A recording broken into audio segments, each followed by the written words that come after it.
Now, the Three Martini Lunch with Greg Corombos and Jim Garrity. Hey, come on in. Have a seat. It's the Three Martini Lunch. Jim Garrity's back today. Jim, good to have you back. And today we're going to do things in reverse order. Crazy, bad, and good. And the good is a very special good. We're also sponsored today by Figs. Figs is the maker of the greatest scrubs and other apparel for our great medical professionals, doctors, dentists, nurses, etc. Head to wearfigs.com and enter the promo code Martini at checkout for 15% off your first purchase. Much more on that in just a little bit.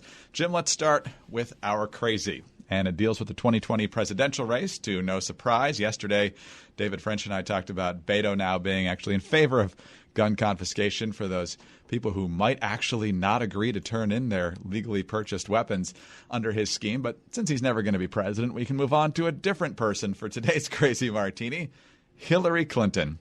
Hillary Clinton is really living in a delusional world. So every time you cringe about what the president's doing, and lately he's given us plenty of opportunities to do so, you really have to also consider the fact of who the other option was. In 2016, Hillary Clinton's drifting into delusion land is really getting concerning as well. She was a guest on a podcast hosted by David Plouffe, he, of course, of Obama campaign fame. And so, of course, it was a very balanced and neutral look at the 2020 campaign.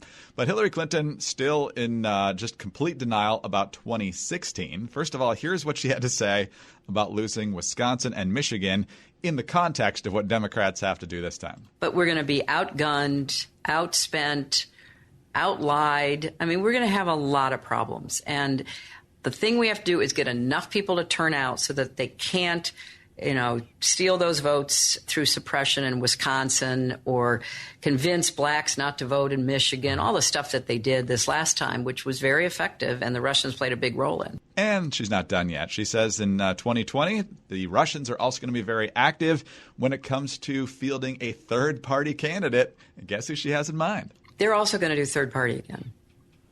And I'm not making any predictions, but I think they've got their eye on somebody who's currently in the Democratic primary and are grooming her to be the third party candidate. She's the favorite of the Russians. They have a bunch of sites and bots and other ways of supporting her so far.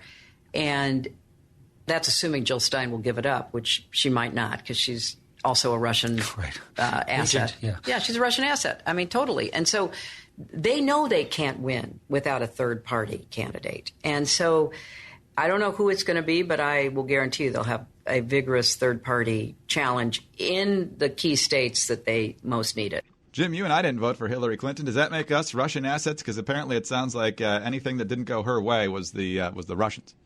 Niet, Comrade Corombos. You could almost hear Plouffe kind of like that little chuckle when she said Jill Stein is a Russian asset. Right? This is not meant to be a hostile interview. And I'm sure, first of all, I'm sure when he asks, what do we got to do in that upper Midwest to win, Wisconsin side, you're waiting for that Woody Allen answer. 90% of life is showing up, which she did.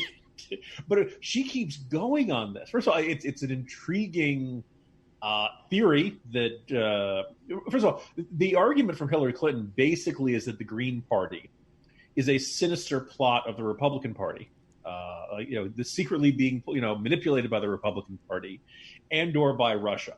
And I'd be curious to ask how many Green, to go around to Green Party members, Ralph Nader, we heard this thing back from Ralph Nader back in 2000. The Democrats feel towards the Green Party kind of the way a lot of Republicans feel about the Libertarian Party. And there's always this attitude of like, come on, you guys, you're supposed to be in favor of small government. Why aren't you guys joining us? And, the Libertarians will come out of their pot smoke haze. They'll come out of the strip club. They'll come out of all these things and say, well, wait a second, you guys want to restrict my freedom in other ways, and I'm just not down with that. That's why we have to vote Libertarian, and that's why, Gary Johnson got the votes that he did in 2016. But I want to focus in on Tulsi Gabbard, because you and I have talked about her a bunch of times. There are a decent number of Republicans who look at what they, at that debate stage, and kind of like what they see as far as Democrats go. And I don't just mean the fact that she's the youngest candidate and she surfs and all that kind of fun stuff.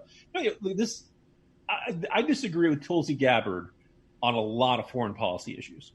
But I don't think this is because she's a Russian agent or she's been somehow brainwashed into positions by a sinister Kremlin plot or something like that. Everything she says about her foreign policy, she's fairly straightforward about. She served in Iraq, and I think it's pretty clear that time convinced her that the Arab world and the Muslim world are complicated, contradictory, maybe kind of culturally prone towards extremism, rife with conspiracy theories, and maybe just flat out irrational. However you want to define it, she looked at it and said, okay, our two top priorities are stopping terror attacks and then not getting sucked into wars that are triggered by terror attacks. And her attitude is the best way to do this is to work with Arab and Muslim dictators. That their police states and their brutalities are actually the ones that probably do the best job of protecting Americans from Islamic extremism. This is why she met with Bashir Assad. She doesn't see democracy taking hold in the Middle East anytime soon. Now, I got a lot of beefs with this because I think ultimately this doesn't work out this way. In fact, almost every time the United States has worked with a dictator, it has ended up blowing up in our faces. It never turns out well. These guys always turn around and bite us in the butt. There are a bunch of reasons for this, but I don't think she's doing this out of some sinister plot or something like that. I think she genuinely has these positions because she doesn't believe the United States should be in the business of democracy promotion, and she believes that regimes that are unfree have at least the advantage of making it less likely we'll get hit by Islamist terrorists. That's not crazy. That may be mistaken, that may be wrong, but you can understand why she has this philosophy here. And there's a foreign policy consensus in Washington that, ironically, I agree with a great deal, but it's so deeply rooted that there are some adherents, besides Hillary Clinton, who just wants to find reasons to other people to blame for her defeat, who believe that anybody who challenges that foreign policy consensus has to be doing so out of some sort of bad faith, sinister motive. And I know a lot of people might say, guys, it's 2019. Why are you picking on Hillary Clinton? Well, look, I mean, when you argue that one of the Democratic presidential candidates is a Russian agent and that the Green Party is a Russian agent, you've gone into, cloud cuckoo land here. And I just, that's worth calling out. I don't think you can just kind of shrug and say, oh, that's just Hillary being Hillary. No, I mean, and you mentioned Gary Johnson and Jill Stein from 2016, and basically they got mentioned probably more than third-party candidates because of the high disapproval ratings for both Trump and Hillary. And, of course, you had the scorned Bernie supporters, some of whom went to Jill Stein, and some folks on the right who didn't like Trump and decided to go with Gary Johnson, or some with McMullen. And ultimately, though, when we got to Election Day, did you or anybody think, boy, I bet Jill Stein's going to make the difference here. Boy, the Russians really have an angle there. There are many times in the past I have seen a Republican lose by a narrow margin to a Democrat. And you look at the Libertarian candidate who got 1 or 2 or 3%. And you look at those votes and you think, God, if we'd gotten all the Libertarian votes, or if we'd gotten 2/3 of the Libertarian votes to vote for the Republican candidate, we would have won. But in the end, every vote's got to be earned. You're not entitled to any of these. And if you want those people to vote for you, go out and make your case for them. And I think what we see here is the same kind of that, I think a certain amount of arrogance, a certain sense of entitlement to other people's votes that is a big factor in why people didn't want to elect Hillary in the first place. Exactly. Well, let's talk about earning things, including earning respect. Nobody does that better than our medical professionals, the different doctors we go to, their nurses, their front office staff, folks you encounter, certainly if you go to the hospital. Hopefully you don't have to do that too often. But these are amazing people with a tremendous amount of energy and expertise and excellent bedside manner. And when they're on their feet all day and dealing with patient after patient as professionally as they can, they should definitely be wearing things that make them feel comfortable. I mean, after all, what these people do every day is more than a job, and what they wear is not just a uniform. If they're wearing scrubs or other medical gear, they should be wearing stuff that helps them feel good and perform at their very best. If I'm going to see a doctor, Greg, or any medical professional, something's probably gone wrong other than my regular checkup. It's probably something bad. I'm probably nervous. And if I see my doctor or medical professional and they look like they got dressed in the dark, well, let's just say that blood pressure is going to be a little bit higher than usual. FIGS creates the highest quality medical apparel so that medical professionals look their best, feel their best, and perform at their best every day. Every set of FIGS is antimicrobial, which means it protects from germs and bacteria. It is ridiculously soft, moisture-wicking, and features a 4-way stretch. Figs are made with yoga waistbands and come with a variety of styles from classic straight legs to joggers and skinny styles. Speaking of giving, Figs makes great gifts for the lifesavers in your life. Figs gift cards are available, so the next time your doctor, nurse, dentist, dermatologist, or pediatrician saves the day, why don't you tell them thank you by sending them a gift card for Figs? Most of the stuff that you can find at wearfigs.com is certainly for the medical professionals. But as I mentioned earlier in the week, I had a chance to get a couple of things off of wearfigs.com. So I got the active wear jacket, which this time of year is perfect. It's lightweight, but keeps you warm when you're walking around outside, when it's brisk but not too cold. It's got tons of pockets, so you can keep whatever you need in the pockets. And for medical professionals, very easy access to stethoscopes or thermometers or whatever else you need as you go about your day. Same thing with nurses and physician's assistants and whoever else would be great for this. Also got a pair of socks, which are fantastic as well. So whether you're one of the amazing people that works in healthcare or someone that wants to say thanks to these people, Figs is going to make that easy by giving you 15% off your first purchase by using our promo code Martini. Get ready to love your scrubs. Head to wearfigs, wearfigs.com, and enter our code Martini at checkout.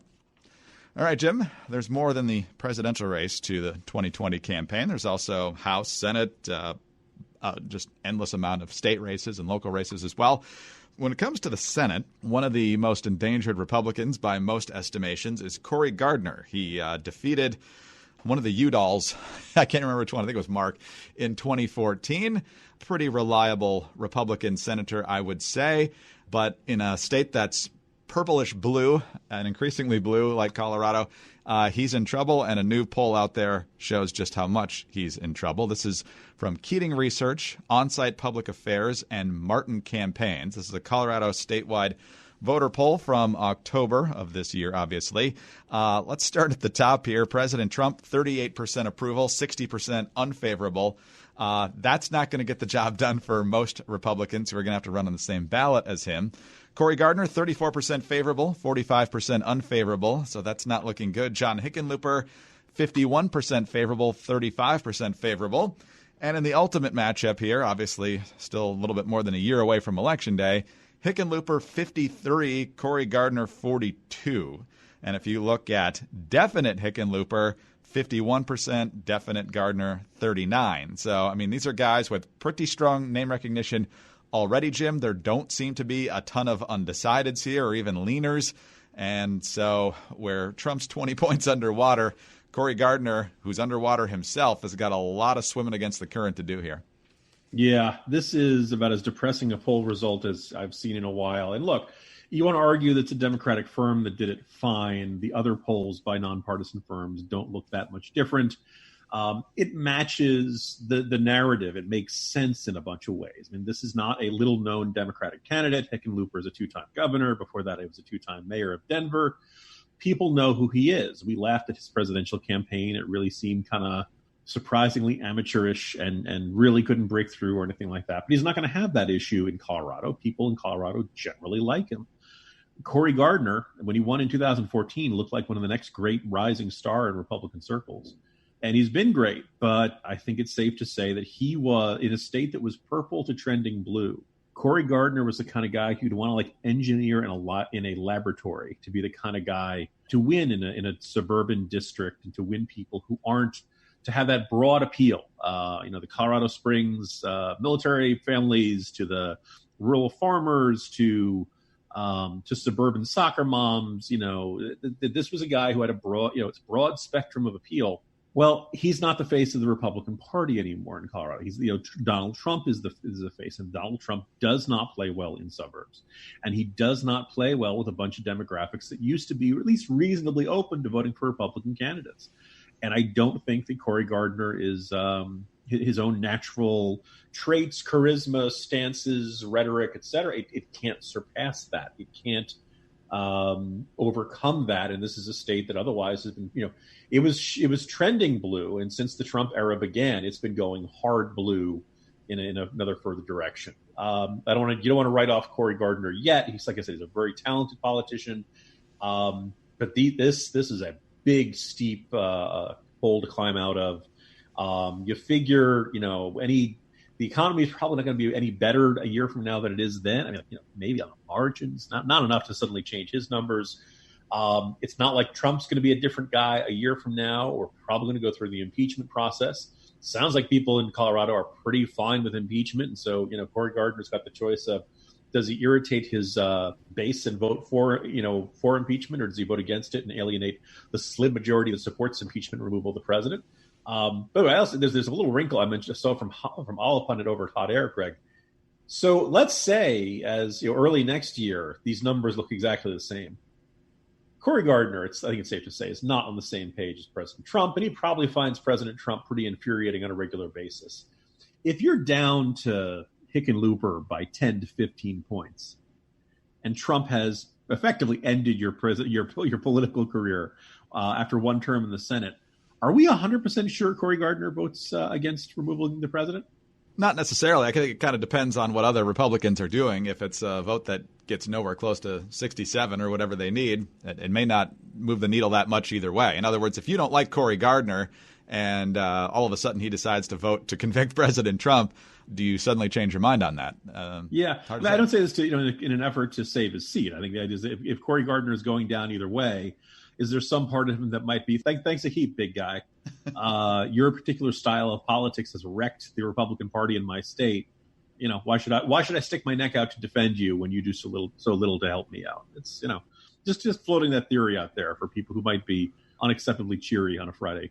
All right, well, let's stay cheery as we go into our good martini. And Jim, this has nothing to do with current events in the headlines, other than the fact that, as best as we can tell, based on our archives, tomorrow is the 9th anniversary of the first episode of the Three Martini Lunch, which, oddly enough, was about polling that was looking really good for Republicans heading into the 2010 midterms, including folks like Pat Toomey. It was also the day in our crazy martini that we talked about the rent is too damn high party in New York as Andrew Cuomo was running against Jimmy McMillan and a Republican I can't remember from 2010. So I could tell you that line was more memorable than whoever was running as the Republican nominee that year. But so Saturday marks 9 years of the Three Martini Lunch and counting.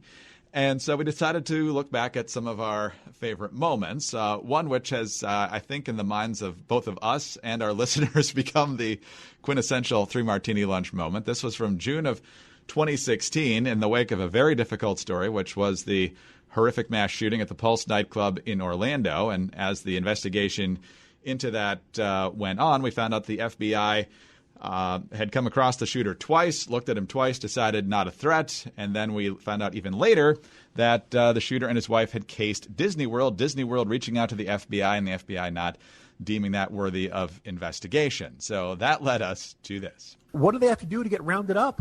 Right? I mean, just what is that threshold? Because in this case, this guy never tripped that threshold, and as a result of it, close to 50 people are dead. You got me thinking when you mentioned what Stephen Miller said, that Mickey Mouse is doing more than the FBI to protect us. As the father, and we've mentioned this before, of a 3-year-old and a 1-year-old, that would be the greatest episode of Mickey Mouse Clubhouse ever. Oh, hands where I can see him. Oh. Hey, kids, you want to help us catch terrorists? Let's check out our Mouse-Catools. We're going to have a stun gun. I'm picturing like Disney's 24. Copy that. Oh, I don't have time to explain. I will shoot your wife in the knee if you don't tell me where the bomb is. Goofy's doing enhanced interrogation techniques. And... Hope you like water. See, there's our good martini, Greg. Oh, Jim, that one just never gets old, does it? It does not. And you want to talk about being able to, the one of my unofficial slogans is "We laugh because otherwise we would cry." That was it. That encapsulates our program very well. I didn't tell you this, Greg, but I just thought it'd be very special. I did know our 9-year anniversary was coming up, and so right here in Authenticity Woods, Virginia, in my home office with my podcasting microphone, I have gathered all of our guests over the last 9 years here. So everybody, just say a few words. Wasn't that terrific, Greg? Every guest we've ever had on. Exactly. We've had guest hosts, but never actually any guests, and that's not going to change anytime soon. One of my favorite anecdotes about this, Jim, is we mentioned a few weeks back that you did a book signing for your new book, Between Two Scorpions, and this little bit from our show actually got mentioned by one of your readers, right? Yes. This has become one of our signature moments. And again, Besides, okay, you know what I think? Besides being funny, or at least I hope it's funny. I'm sure there's someone who's like, Mr. Garrity, waterboarding is not funny, whether it's being done by the CIA or by Goofy. You know? The absurdity of it, but also a sense of being able to think of something that illustrates a ridiculous state of affairs, an accurate, that the Disney Corporation, when they did go to Disney World, was in fact more attuned to the potential threat from this horrible human being, than the FBI was, and just the thought of Disney characters, torturing people. It makes us happy in a very wrong way, but so again, the idea of illustrating the absurdity of the moment, and also maybe you just like the idea of Jack Bauer suddenly turning into a happy little mouse or something. Exactly. And I like doing the voice. Oh. And the guy asked you to write the inscription in the book to the folks at Disney CTU. Isn't that what Yes. Yes. By the way, I'm suddenly reminded of this. So they brought back DuckTales. I guess it was a late 80s afternoon television show in syndication. They brought it back. And I don't know, Greg, you'll probably get this in a few years. My sons are eagerly telling me about it. And I keep saying, yes, this was on when I was your age, too. And they simply can't get their heads around it. But they have Donald as a character. And they did a version of Castaway, the Tom Hanks movie in which he talks to Wilson, the basketball. Volleyball, yep. Volleyball, yeah, thank you. In which the coconut has been made to look like Mickey Mouse. And Donald Duck is talking to Mickey Mouse. And he does the voice of Mickey. Very much like that, we'll get off this island someday there, Donald. Oh. So the funny thing is that Donald Duck, who speaks with this, ludicrous speech impediment, somehow can magically make his voice work for Mickey again. But it just reminded me of Mickey CTU. And so I guess for anybody who's ever having a rough day or things aren't going right or you feel like the world is spinning off its axis, Greg, we will always have Disney CTU to come back to. That's true. And one other moment that we want to share, this was just less than 2 months ago, is when the NFL season was starting. We decided to do Democratic presidential candidate fantasy drafts. And here's how Jim led off with the first pick. I'll be honest, my first overall pick was going to be Kirsten Gillibrand, senator from New York, running for president. I don't know if you heard, Greg. It turns out she got an ACL. Ooh. He's actually craven, lousy candidate. So she's off. She's out of it. My first pick then will be a tight end out of Stanford. No, I'm not making that up. Cory Booker, senator from New Jersey. There's actually coverage of him. You can actually go online and find back in the early 90s, Cory Booker did get to Stanford. He does have a football scholarship, and he was a pretty darn good one. Not good enough to make it to the pros, but he has some nice highlights there. So, look, whatever else you think of Cory Booker, probably makes a pretty good tight end. And then I took Biden in the first round, but given where the race is now, I decided to use this clip from my second round draft pick. You can't have everyone just freewheeling or the whole system falls apart. You need a captain who's willing to slap people in the face and tell everyone they're doing things wrong regularly because people love that, and that you're deeply, deeply disappointed in them.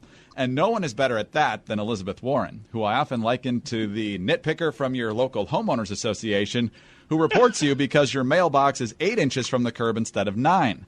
Like the center on the offensive line, she will harangue the team incessantly to execute the game plan properly. Everyone will loathe her, but they'll do their jobs just to avoid getting yelled at again.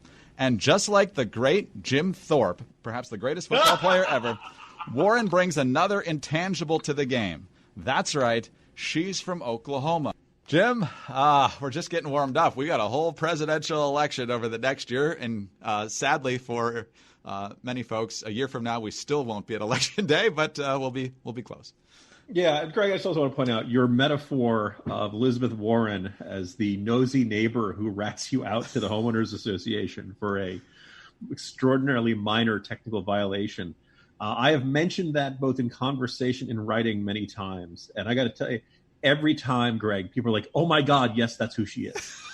So I want to salute you for perhaps so far in this cycle what I believe is the most accurate metaphor or comparison of who Elizabeth Warren represents and why she might have a tougher time in 2020 than she thinks. But, time will tell. Excellent. Well, 9 years in the books, heading into the big 10th year here. Jim, having more fun every day, so we look forward to next week and many weeks and months and years beyond. Have a good weekend. Just think, Greg, 9 more years so this show can vote. And I think I know how it'll vote. hopefully. We'll see. Jim, have a great day. Have a good weekend. See you soon. See you Monday, Greg. Jim Garrity, National Review. I'm Greg Corombos of Radio America. Thank you for being with us today. Don't forget to head over to wearfigs.com, enter the promo code Martini, and get 15% off your first purchase. Have a good weekend. See you Monday on the Three Martini Lunch.